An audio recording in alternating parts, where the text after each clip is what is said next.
Republic. Scalise slams Biden's Saigon moment in Afghanistan, says admin got this devastatingly wrong.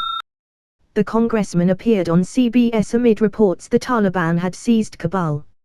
House Minority Whip Republic. Steve Scalise, Allah, on Sunday slammed President Biden's Saigon moment in Afghanistan amid reports that Taliban insurgents had seized Kabul and most of the region after the U.S. began withdrawing troops. Scalise appeared on CBS's Face the Nation just minutes after the news broke that the Taliban had reached Afghanistan's capital on Sunday, forcing President Ashraf Ghani to flee and the U.S. Embassy to be evacuated. "It's a very dire situation when you see the United States Embassy being evacuated," the Louisiana Republican said. "In fact, you just had President Biden a few days ago saying you wouldn't see helicopters evacuating the embassy like Saigon, and yet, here we are. This is President Biden's Saigon moment, and unfortunately, it was very predictable.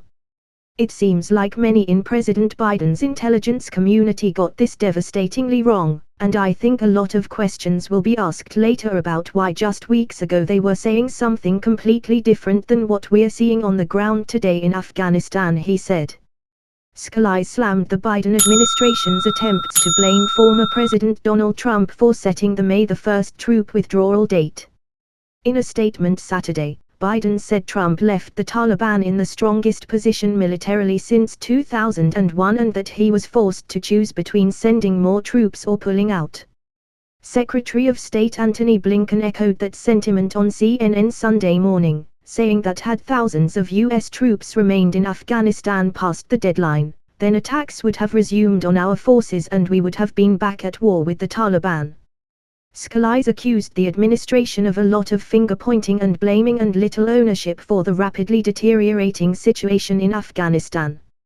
"You know, there used to be a saying that the buck stops here on the president's desk, and he wants to blame everybody else," he said. "This sends a more concerning message to our allies around the world, really sends a concerning message to our enemies around the world who are watching this," he continued. "China is very involved in what's happening right now in Afghanistan, as are other adversaries. And so they are seeing just how easy it was to overtake these areas where the president really said it wouldn't happen. And it did happen. So it's an epic failure of President Biden's foreign policy, and he needs to take ownership of it and take other steps to make sure this doesn't happen again."